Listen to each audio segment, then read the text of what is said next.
David. I'm really curious. Why have you not once correct me and say it's not David, it's David? But until you do that, I will keep calling you David. Read about the thumbnail. Did you not see it? Billionaires is the new blackface. Shut up, no one wants to hear you. Let me put the display on and let me show some skin. Yeah, I want to apologize if you're going to hear meowing, but as I mentioned in This Week in Stupid, my cat is in heat and it desires some of that male toxic masculinity. So if you hear my cat meowing, there's nothing I can do about it, unfortunately. And I am definitely going to show some wonderful skin. Hopefully, I'm going to have an entertaining night for you guys. We got some interesting articles that we're going to go through.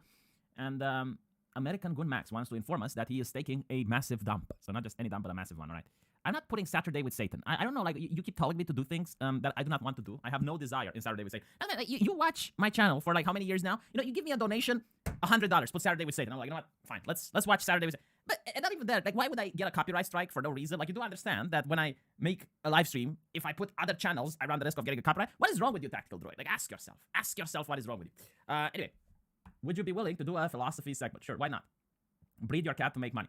Okay, so I actually do have my friend, which is the person that I got my cat from. He runs a Bengal carry, and I can breed my cat in order to make Bengals, which translates into money. The problem is that it's cold right now, and the thing with cats is that if you let them outdoors and the temperature lowers gradually, like they're used to the cold. But if I take a cat from the house and I put it in a cold place, it will get sick, and I don't want my cat to get sick. Yeah. Also, I fell down the stairs. Very painful. Like if I would show you my ass right now, there's like this big black spot. Kind of funny way that I fell down the stairs.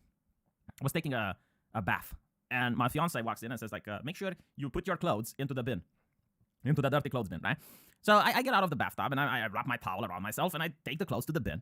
And I'm like, why is the bin downstairs? Like, why is it up the stairs? Like, do you want me to break my neck as I'm going down wet down the stairs? And as I'm doing this, right, like as I'm actually saying this, I feel my feet just slip off from under me. And apparently, like, the point was made. And I did fall down. It was quite painful. But yeah, no, the stairs hate me. I hate them. It's a mutual hate relationship. They're horrible. They are the tools of Satan. I need someone to change my mind. Like, stairs are the tools of the devil.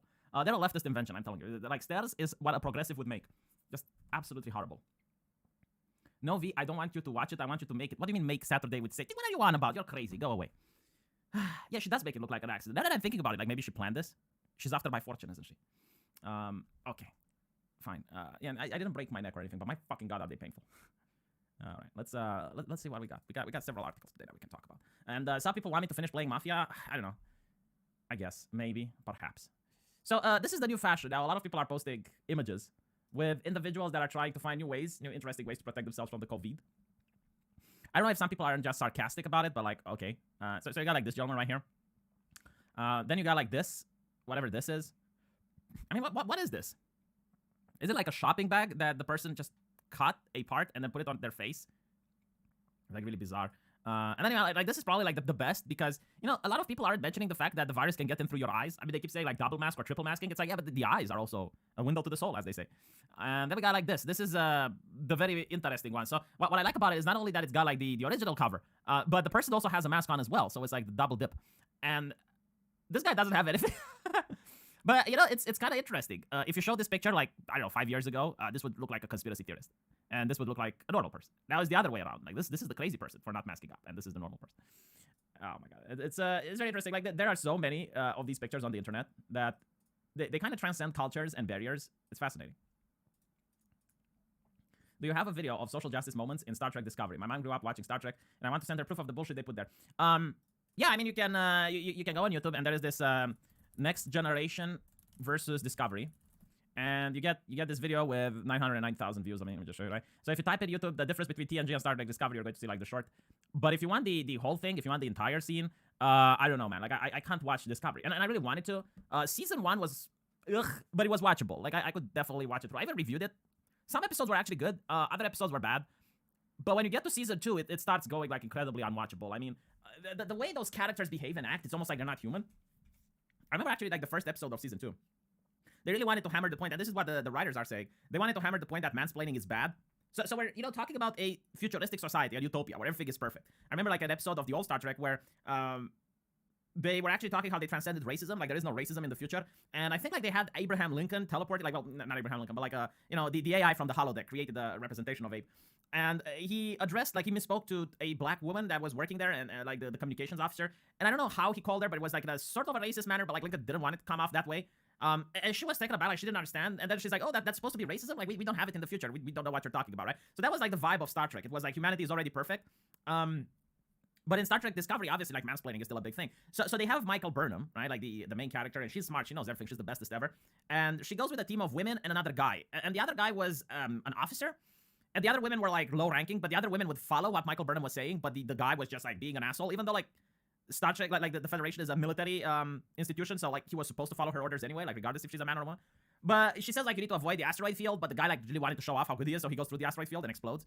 And I guess like that's what the writers wanted to show. Like, look, mansplaining is like if you don't listen to what women say, you're going to fail in life or whatever. You're going to end up in an asteroid field, and that's like the morality that the episode wants you to take. And I'm like, that's just absolutely positively retarded. And not to mention like it's not even good life advice. Like why would I take why would I blindly follow people? Regardless of gender, like I'm not going to just like what is the essence? Like what do you want me to take from this? You want me to take that obedience is good, like not using your thought process is good, just following random people and doing whatever they say, like that's just insane. Like that's not a life lesson that I would give to anyone. But that's what the new Star Trek is. It's just like I think I showed this before, but fine. Let's just watch this again. Like if you're a all-time viewer, you're going to have to watch these 3 minutes again. But like, look, this is like the perfect example of how bad Star Trek is. The question is whether Mr. Barclay is Enterprise material. And I assume by your request for his transfer that you think he's not, Commander. There's every indication that he served competently in Starfleet for years. I've examined Barclay's psychological profile. He has a history of seclusive tendencies. And yet he chose this way of life. He'd made the same commitment to Starfleet that we all have. It's easy to transfer a problem to someone else. Too easy. He's a member of your team. Better find some way to help him to make a positive contribution. Get to know the man better. And like this is an episode where one of the officers was secluded. He didn't collaborate that much with other members. And here you have Riker coming up and goes like, look, this guy is difficult. He's a problem. Just transfer him. Like I can't work with him. He is secluded. And Picard is like, no, you're the leader, all right? You're supposed to improve the guy. You're supposed to find out, get to know the man, and try to help him along. Like as a leader, you're not supposed to boss people around. You're supposed to bring out what's best in them. And that's the morality of the episode. Like the episode wants you to learn that every single person has characteristics that can be drawn out. You as a leader should try to help other people improve. And just transferring them would be like pushing the problem on someone else. And this is what you get to see in the Star Trek Discovery. I just don't think you're the right fit for the kind of work we're doing here, so I've requested to have you transferred. Captain, but... This conversation's over. You're dismissed. Right, but... This is the end of the conversation. Captain, if I could... You can't. Right, but The conversation's over. That's the end. Well, technically the conversation is not over because I could keep talking and then the conversation is... I don't know how you made it this far in your career behaving like this. This is why I ended the conversation. I'm having you transferred. End of conversation. So like there's so many things wrong here.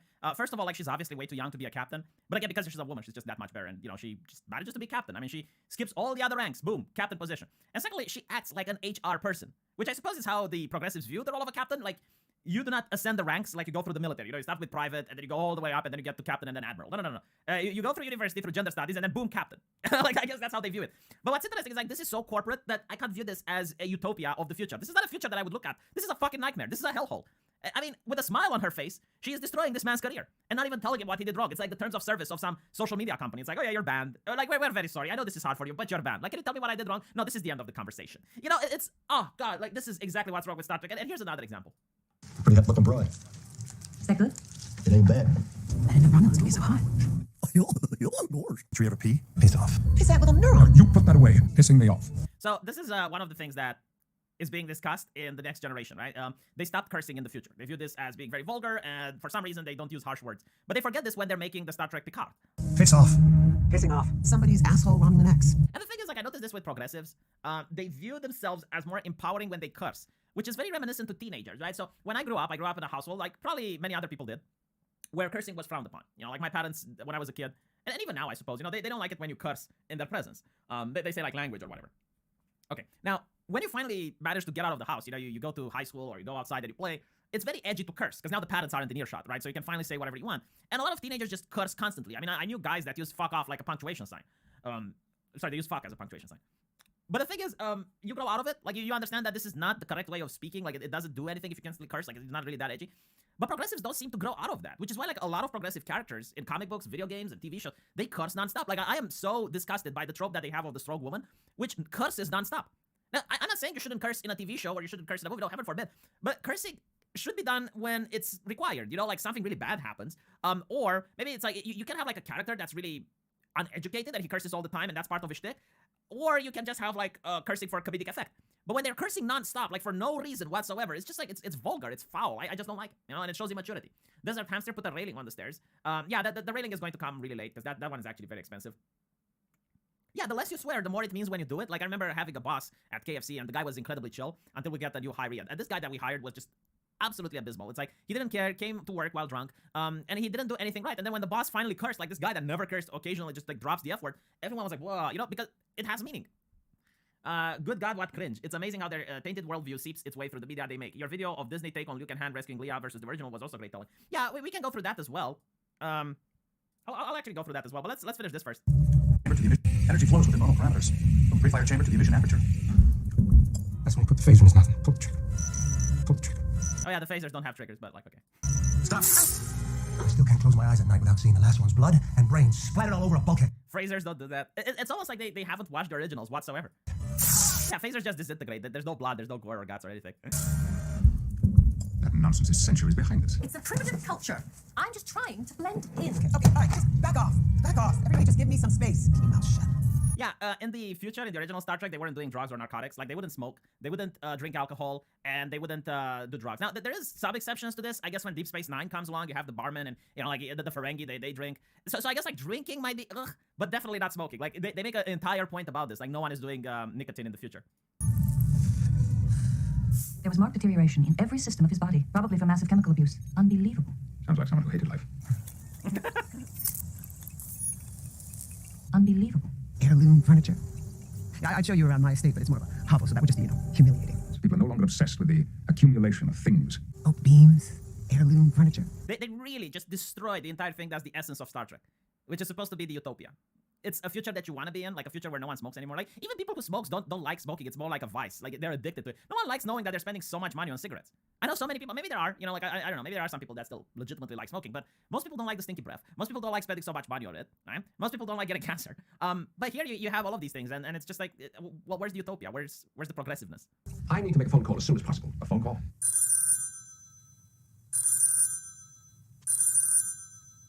Rafi, it's Jean-Luc. Please, don't hang up. There is a female voice asking if we want room service. I believe she's asking if we want the room cleaned. Please, don't hang up. Sheer fucking hubris. Shut the fuck up. Cheeky fuckers. But as a Romulan might say, only a Varul would use such language in public. Not their mother, asshole. That language is unbecoming of a nanoscience. Shit! Shut down, lose boss! I hate that fucking hospitality. Somebody else can buy that fucking Sith. Why does it have to be me? Sorry, I had to fucking ruin it. You want to be ass deep in Romulans for the rest of your life. It's like my knowledge of Medusan astrogation techniques are totally gone. That's bullshit. And my ass gets fired. Am I the only one that just happens not to have friends that curse that much? Because that's what I don't get. Like, do people really curse so much in real life? Thank you, Tomas. I appreciate it. The lesson is no alcoholics. Let me show you something else. Like, there was a guy that gave me a super chat, and I suppose we can talk about this.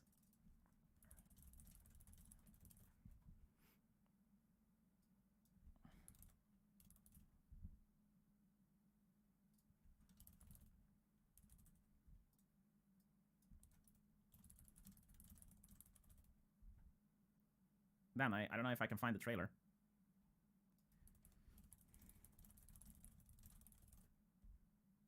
It was that trailer with Luke. I think this might be the one. No, it's not the one. I think this is the one. All right, give me a second. It's commercials.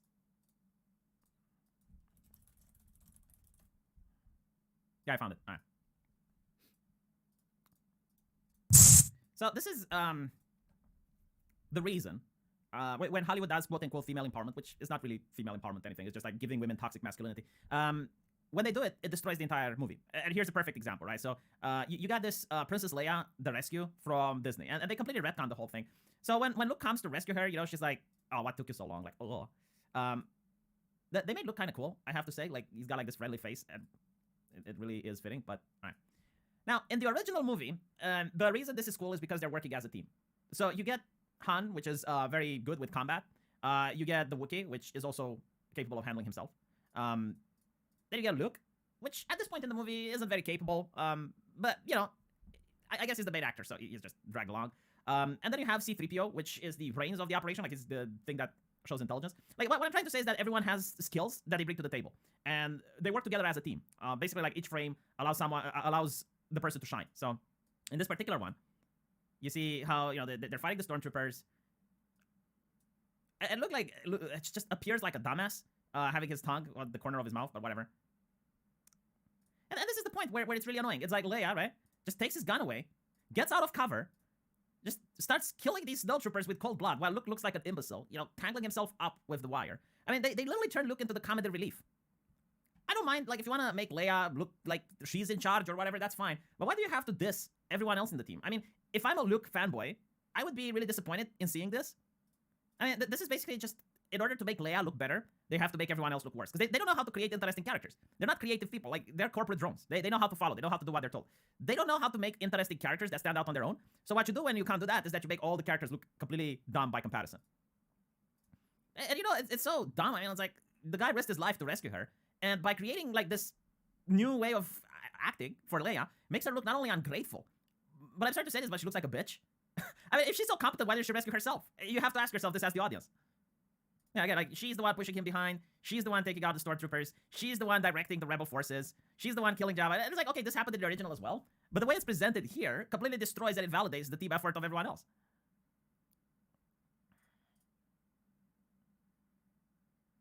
And again, like, she's out of cover. And she's bloodlusted as well. Like, the original Leia was never bloodlusted. I mean, she's getting the living shit out of the rest of the squad. It's like, the fuck, woman. And look at this, right? She just throws Luke there. She throws the Wookiee in there. She kicks the Wookiee inside. Tells Han to get the fuck in. It's... And then you show me Luke? Like, why is Luke even needed in this story? Like, he's an extra at this point. Like, there's really no reason why you'd have Luke in this story. Like, Leia is definitely capable of carrying this adventure by herself. And this is not about Star Wars, by the way. Like, this seems to be a trope in Hollywood right now. Just completely invalidating all the other cast. And I noticed this with Game of Thrones as well. Like, there is a scene that's just, like, etched into my brain. Like, I just can't take it out. You have Sansa Stark going out there. She's talking to this blacksmith. And again, like, Sansa Stark is supposed to be a noble. You know, when it comes to diplomacy, when it comes to Westeros history, when it comes to recognizing a house sigil, yeah, it makes sense that Sansa would know all of these things. But when she's going to a blacksmith who, assumingly, has been doing that trade since he was born, and she's telling the blacksmith, don't forget to put leather coating on the plate because winter is coming and the frost is going to ruin the armor. And it's like, that doesn't make any sense. Like, why would she know things about blacksmithing that the blacksmith doesn't? And the second thing is like, well, if you do that, like, if you coat the plate with leather, how are you going to clean the plate afterwards? I mean, it gets rusted. You need to maintain it constantly. So if you're covering it up, it's just going to get broken easily. It's just... After Last Jedi, this is less offensive. Yeah, I do have to agree. To advance feminism, diminish male characters, don't let male character beat a female character, exaggerate female accomplishment. Yeah, but, like, it destroys the story. You know, like, the main problem is without hardships. Like, even if you want to have a story that's only with women, that's fine. You know, like, no one is going to dislike that. But the problem is, like, you need to allow the hero to go through hardship and have, like, the hero journey so that the audience can feel that the hero is vulnerable and what they're encountering is actually dangerous. When you show me this, right, like, when you show me this bullshit, right, where Leia just grabs the gun and gets in the middle, like, she jumps out of cover, she's right in the middle, and she just starts gunning down stormtroopers, there's no more tension. Like, there is absolutely no way that I can feel any sense of, like, if I don't feel that the character is in danger, then the accomplishment of bypassing the danger is useless. I remember when watching the original Star Wars and when they're falling down that garbage compactor and the garbage compactor starts, you know, the walls start closing. Like, you definitely feel like they're in danger. You feel that they could die. Why? Because none of them pulled this shit. None of them jumped in the middle and started BTFOing stormtroopers. Because if you do that, then it's like, well, the stormtroopers are no more danger, right? Which, like, let's be honest, in the original weren't. But, like, now you're making them even less of a danger.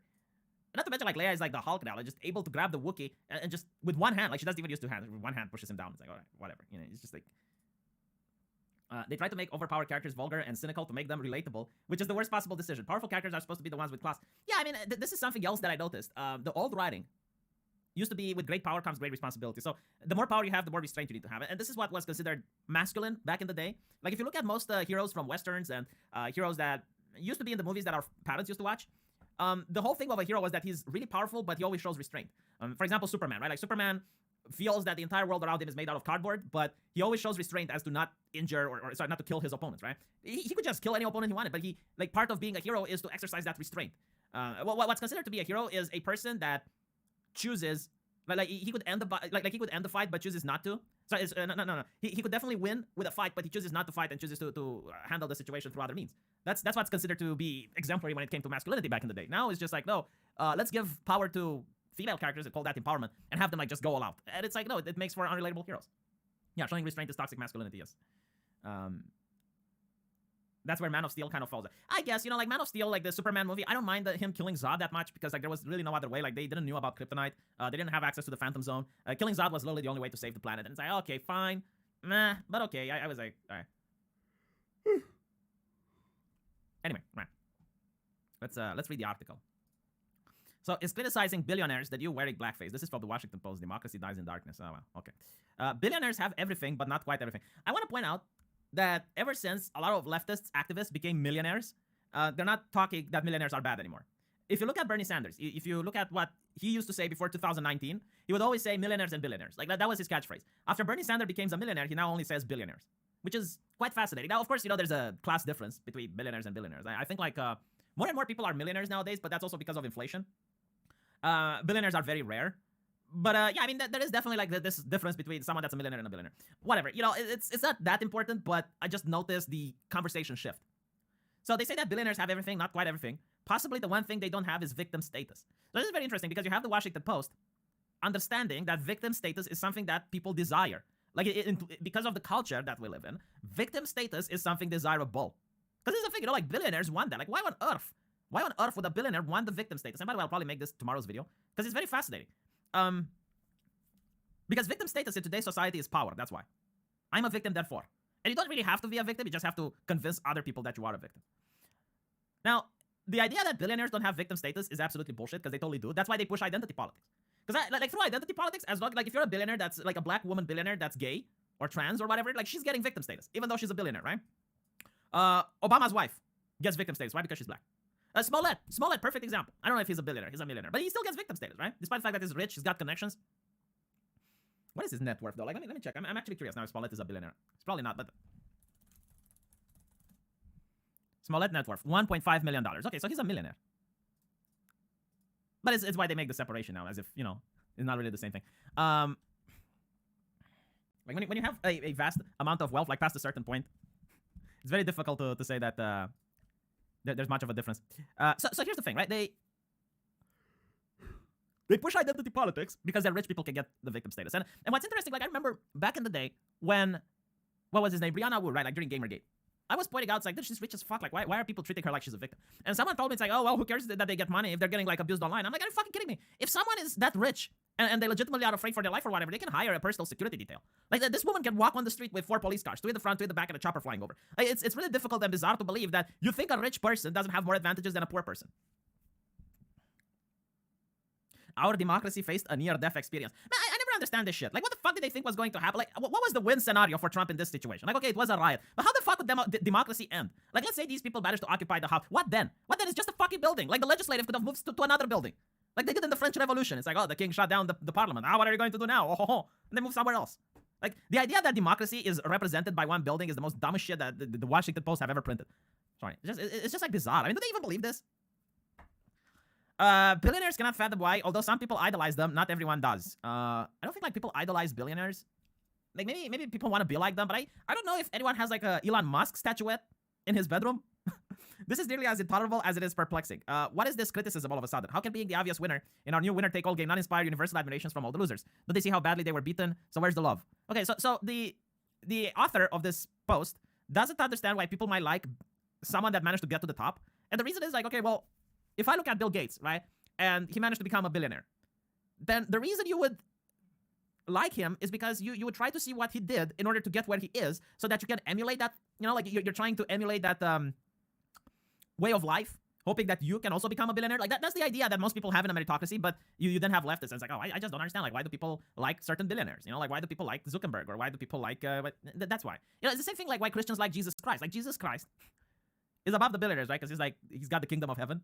But you're never going to be like Jesus Christ, but you're trying to emulate his life so you too can reach paradise, right? Like that's the Christian mentality. It's like you get people that you want to emulate, which is different from what leftists do, because leftists don't want you to emulate, let's say, Biden not wearing a mask. They don't want you to emulate that. What they do want you to do is do what they're telling you. Like, listen to them, not emulate them. That's the difference. It was a straightforward deal. Let the rich become richer and everybody would become richer. No one is actually saying this. No one is saying, like, this is something that the left keeps repeating, but I haven't heard a single right-winger say, let the rich become richer. Like, give me a source. Give me a source. Like, this is a famous right-winger. This is what he says. Whose fault is it that it didn't quite work that way? Don't people see? That was the real part of the deal. The unwritten part says that it's every person for themselves. Be careful whom you trust to make this kind of deal with. Don't forget how Mike Zuckerberg once characterized people who trusted him. How did he characterize people who trusted him? Now I'm curious. Dumb fucks. Oh, is that why he said? Yeah, so ever need info about anyone at Harvard? Just ask. I have over 4,000 emails, picture, address, SNS. How'd you manage to get that one? People just submitted it. I don't know why. Trust me, dumb fucks. Wow. I didn't know this. This is from 2018. I still can't believe it. Holy fucking shit. Okay. All right. But it's still not late now, or is it? The only reasonable response is for billionaires to redefine billionaires as the real victim. Even calling them billionaires should be considered a slur. Howard Schultz thinks so. He thinks that billionaires should be called people of means because in the end he's a billionaire and you're not. And the end justifies the man of means. Yeah, so they're using political correctness in order to defend themselves. Like, notice how identity politics and political correctness do not allow the billionaires to pretend they're victim class. Like, literally. Like, again, a billionaire that's black and transgender can claim that they're a victim. You can't do this if you're looking at the perspective of class warfare. It's like, no, a billionaire can never be a victim. They have way too much money. And if they're a victim, they can go cry in their bags of money. You know, it doesn't make sense. But with identity politics, oh yeah. And then he's like, oh, don't call billionaire. Call them people of means. If money can't buy a billionaire love, it can certainly at least buy him more power. So it follows that Schultz thinks of having billions means he's qualified to run for president. He's qualified that it doesn't matter that his presence in the race makes it more likely that President Trump will get reelected. Yeah, so they go like, oh yeah, Trump is a billionaire. I think that's why one of the reasons they really hated Trump is because he was part of the donor class. And the donor class is not supposed to run for presidency. The donor class is supposed to work from the shadows. And by the way, like, most billionaires do prefer this. Like, most billionaires do prefer not to show their face, quote unquote, in public, because then they get criticized and bad PR. So what they like is like they remain in the shadows and they do lobbying, they donate money to politicians and influential people. And that's how business is supposed to run. I love how the left took 8 city blocks and declared it a separate territory of the United States, and they weren't called insurrectionists, but boomers had the Capitol War. I definitely think like they expected the whole Capitol thing to be a lot worse, like with actual people injured, with politicians injured and blah, blah, blah. And that didn't happen. Because I look at the way they talked about, like, initially they called them terrorists, but then they realized that, okay, well, this rhetoric is a little bit too spicy, and then they called them insurrectionists. But like, again, you can't have, you can't overthrow a nation by occupying a building. Like, that's not how it's done. You need, like, the winning scenario is to have the army on your side. That's pretty much it. Every single revolution throughout human history is all about who has the army on their side. Like, you can't just, okay, well, you occupy the building, and then what? Like, what are you going to do afterwards? Everyone will become a victim except the German eternal guilty of the actions done by a few thousand and dictated by Austria until we are gone, says Kubusk7. It's funny how Bernie's biggest fan seems to forget that he forgot the millionaires being dropped from his ethos. Yeah, like, it's really interesting with Bernie. You know, all the time he was like millionaires and billionaires, millionaires and billionaires. And then when he became a millionaire, he's just billionaires this, billionaires that. The one in power is the one who can manage to act in power. No, not really. The one in power is the one that controls the military, period. There is no other way. Yeah, so I'm going to read this article tomorrow on my main channel because I found it to be quite enlightening, quite very interesting. Let me see if there's something else. Yeah, by the way, what the fuck is up with Lady Dimitrescu? Like, I just don't understand it. So there is this. Let me. There's this tall chica in the new Resident Evil, right? This is going to go on my other channel because I really just. And apparently, like, people are drooling on the internet because of this character, which, by the way, like, not only is she a vampire, but you know that by the middle of the game she's going to look like a weird blob with eyes and tentacles coming out, right? Like, why are people cosplaying as her? Why can't they like Bowsette like normal people? Why are there physically, like, people are just fawning over her and it's like, oh my god, oh, this is so hot. I'm like, is this even like a normal kink? Like, are people into tall ladies now? And by the way, like, she's bigger than Nemesis. Like, she's actually taller than the Tyrant from the previous games. And if you look at her fan art, like, Jesus Christ, like, people are sick. They are sick. A big blob on a booba. I don't get the obsession. She's Romanian. No, she's not Romanian. I don't think the action... It's like, the action takes place in Eastern Europe, but I don't think it's Transylvania or Romania. Yeah, I don't get the appeal either. Look, Hank Fox. Hank Fox says that she's perfect. Well, makes sense that a furry would say that. It is a domination, isn't it? It's a cool design. Okay, maybe it is a cool design. I believe.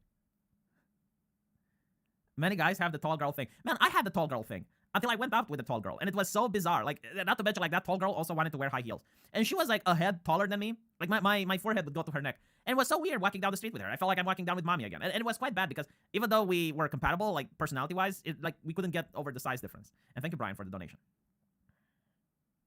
Inhuman proportions turned me off. Tall can be hot, but that's just gross level. I wouldn't say she's gross, but like at the same time, I didn't expect people to fawn over her either.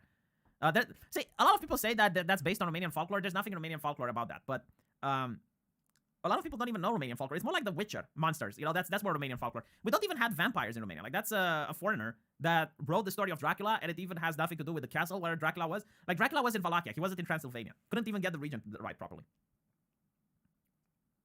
Tall girls date tall guys. Yeah, pretty much.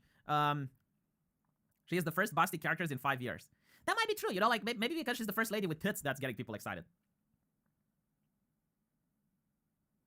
in the gaming industry these days with zero waifu, she's like a welcome spot of rain. Didn't you get the Nier Automata? Was she worth the climb? Oh my god, that's really good, Marcado. That's really good. Yeah, I think like the last waifu was Nier 2B. Sorry. Let me actually think, like, what waifus do we get in video games? I didn't like Resident Evil 2 characters. Oh, Ada Wong. Ada Wong was definitely waifu material, right? So Ada Wong is like the last good woman from video games. Let me think if I can think of anyone else. So after Resident Evil 2, like that's the latest game that I know with waifu material. Man, I can't think of anything. Akali, yeah, I guess Akali, but like Akali is an older character, so she's before. Like it has to be something that came out after Resident Evil 2. Can't really think of anything. Abby from The Last of Us 2. Cyberpunk Judy. Let me see. I have the man with the golden cock, says Daddies. Let me check Cyberpunk 2077. Judy. Let's see. Yeah, what is wrong with you? Like I would never ever date something that doesn't have hair on their. You know, like if you like birds, right? If you're a person that likes birds, you will know that a warning sign when a bird is in distress, it's going to start pecking its feathers out from its head. Yeah, this is definitely it starts picking its feathers, right? So women who are in distress do the same thing. They start picking their hair. No, this is definitely not waifu material. Like I am sorry, Kubus Zebun. This baby is something hot in Germany. I don't know, but like this is just no, absolutely not. Amelia, yeah, Amelia, but she's not a video game character. Panam, I don't know Panam. Let me. Is it also Cyberpunk? Apparently, it's got a romance guide. Well, you know that the industry is in distress when this is considered to be a waifu. I mean, don't get me wrong, right? She is not bad, but she's not good either. Like this would be average back in the day. I mean, looking at it, it's like, come on, is this what the video game industry is creating now as waifu material? Like, you need to realize that the other ladies are so bad that this is actually considered waifuness. Panam or bust. Panam is best girl. To be honest, I haven't played. Oh, Shantae. Yeah, Shantae. But like the thing with Shantae is like, is she over 18 or not? Well, actually 16 because Romania allows for 16. For those of you who don't know Shantae, let me show you.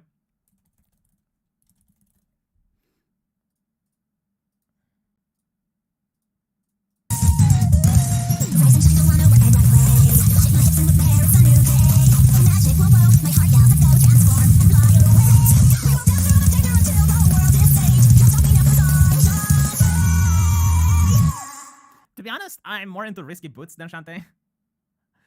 Guinevere from Dark Souls. Amazing chest. God, I know. Yeah. Oh, I know the one that's okay.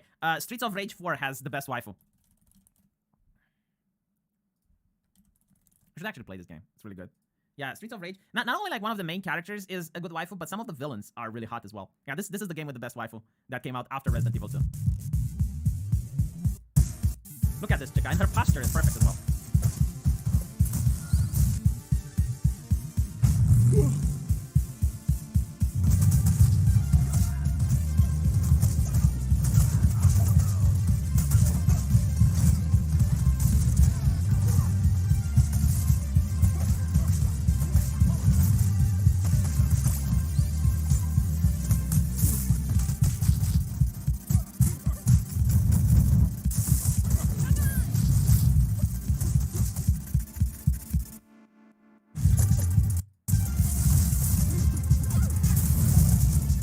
I fully recommend this game.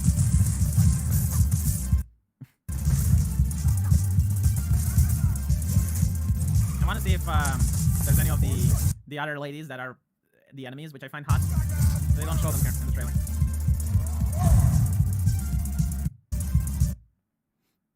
Yeah, I definitely recommend that game. Upcoming Sonic Netflix series, haven't seen it. If it's got Rogue the Bat, I'm sold. How can you have a Final Fight game? It's not Final Fight, it's Streets of Rage. It's not a Double Dragon ripoff. Like, this isn't a classic. I remember playing it on Sega. If you want the Double Dragon, here's one.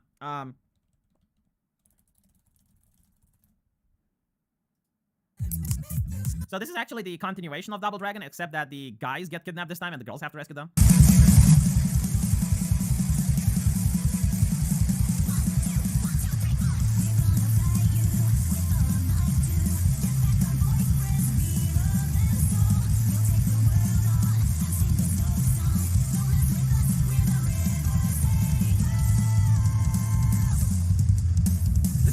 Wholesome as fuck, and it's also really nice. It's made by the same people who made Shantae, so you should try it.